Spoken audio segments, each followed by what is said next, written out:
Hello नमस्ते सबैजनालाई।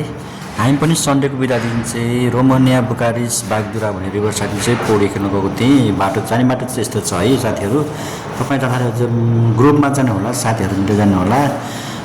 त्यहाँ चाहिँ कस्तो हुन्छ, अलिकति आफ्नो सामानहरूको केयर गर्ने मान्छे चाहिन्छ, किनभने त्यो ठाउँमा राख्ने सामान राख्ने ठाउँ छैन र हाम्रो साथीहरू चाहिँ एकदम बिदा दिन इन्जोय गरेको छ होइन। पौडी खेलिदिएको छ, हामी पनि खेल्यौँ र यो चाहिँ अलिकति गर्मी मौसममा चाहिँ एकदम रमाइलो हुँदो रहेछ। गर्मी मौसम छ अहिले बुकारिस रोमानियामा। अनि त्योभन्दा अलिक तल साइडमा चाहिँ अलिकति छाँगा जस्तो छ कि त्यहाँ चाहिँ अलिकति ढलान गरेको ठाउँ रहेछ।